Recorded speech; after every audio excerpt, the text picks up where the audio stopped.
Welcome back to the Comeback Kid, everybody. When we were last with you, Nate was ranting about U.S. soccer once again, and rightfully so, because they really just need to get it together. But now, Matt, it's your turn. What the heck did the LA Kings just do? Okay. Bailey, the mascot, you are riding the bus. All right. So, in more recent events from this past weekend, certain issues being brought to light where LA Kings mascot, or the person who plays him, Tim Smith, is being sued by Mascot Griffin, another gentleman, for allegedly grabbing the plaintiff's behind while sharing an elevator ride back in 2016. Mascot Griffin, the plaintiff, who was a Kings employee at the time, reported the incident to the director of the HR department, who, you guessed it, is the wife of the defendant.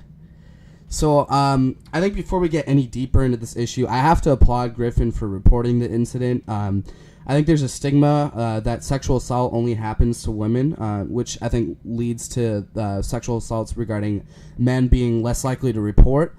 But this isn't about Griffin. Smith, a.k.a. Bailey, we need to have a heart-to-heart.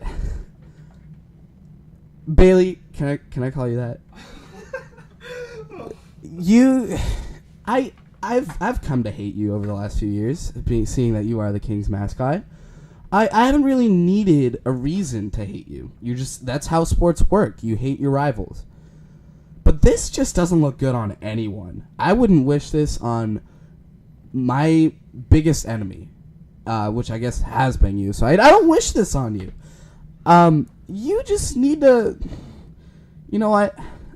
House arrest isn't even enough for you. I think you just need to go away. I think your legacy as a Kings or as a sports mascot has just been tarnished.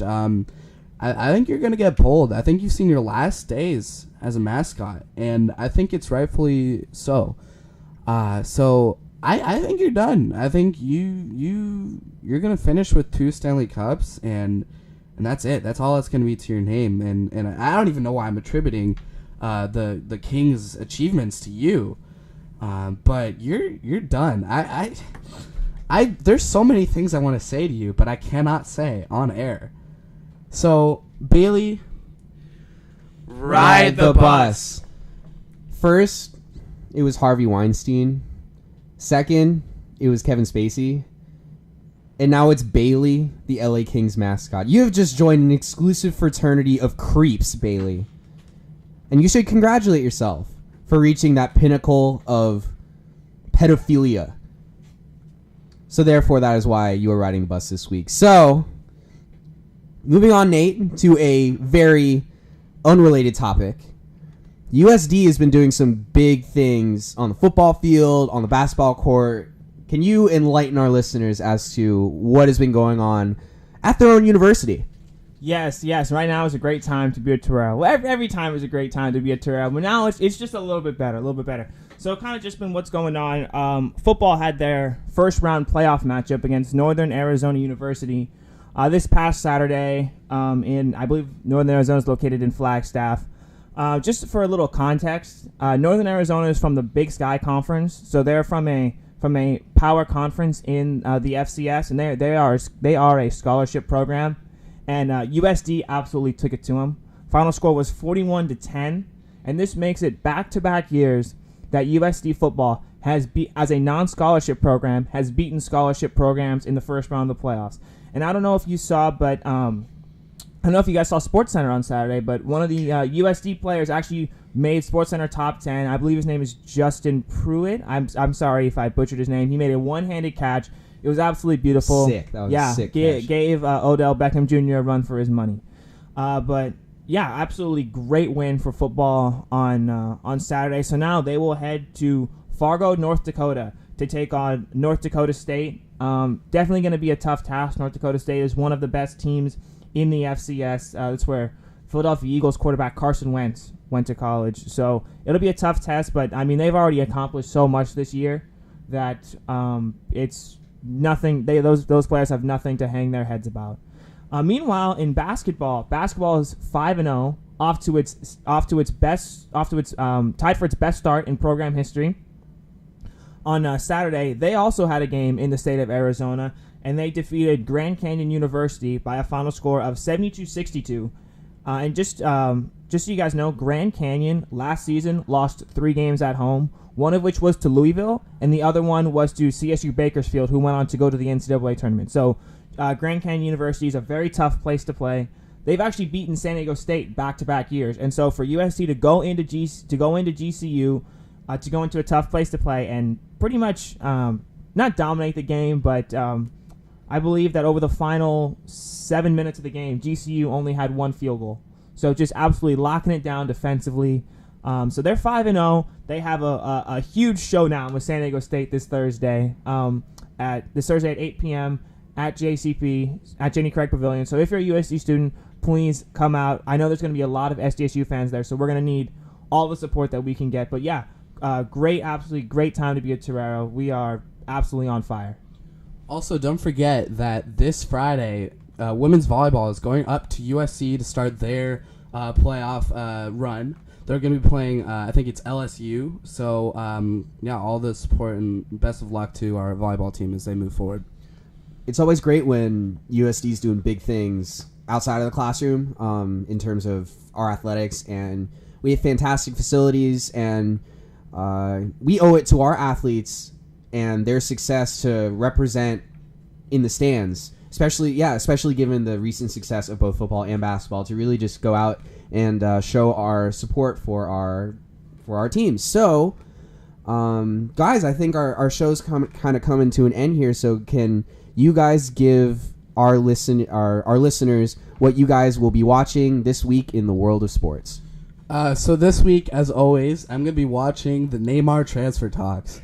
I think it's only a matter of time that Nate is going to be standard corrected, but I'd love to see it happen just for the sake of this show, this clanky show, that we're right.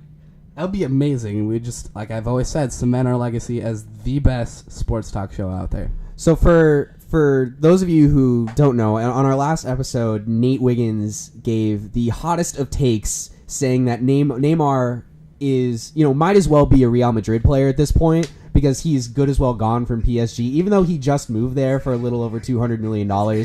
So that is why Matt is just, he's just going to lock himself in his room and just anxiously wait for Nate to, for this prediction to be right. We reported Carlos Beltran's retirement before MLB Network did, so might as well, this Neymar news, just follow right in line of us being correct. Nate, I'm sorry for doing that to you just then. What are you going to be watching So this for week? the record, I didn't say that Neymar was going to Real Madrid. I said that I've read a rumor that said that it could be something that happens in the near future. All right? That sounds exactly the same. That is not the same. But anyway, I'm going to be watching the College Football Conference Championship games. Got some great games. Auburn, Georgia. The winner of that game is probably going to the College Football Playoff. Ohio State, Wisconsin. Winner of that game is probably going to the College Football Playoff. Oklahoma, TCU. If Oklahoma wins, they'll probably be in the playoff. Clemson, Miami. Winner of that game is probably going to the playoff. And even some of the lower conference games. UCF, Memphis is going to be a good game. Boise State, Fresno State is going to be a great game.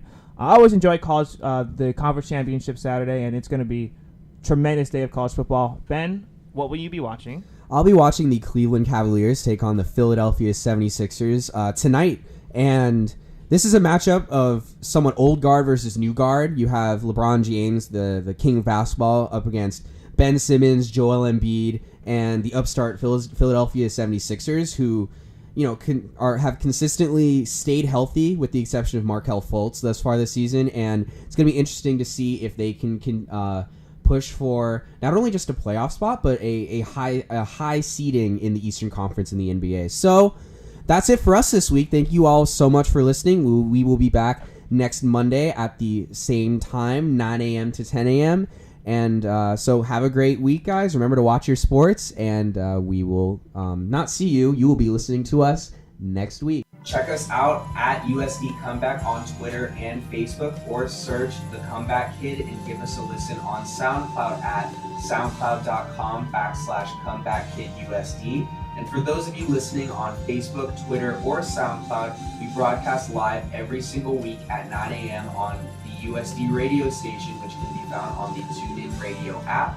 TuneIn is available on both Apple and Android app stores. Once you download it, just search USD Radio, favorite that page, and you'll have access to USD Radio wherever you go.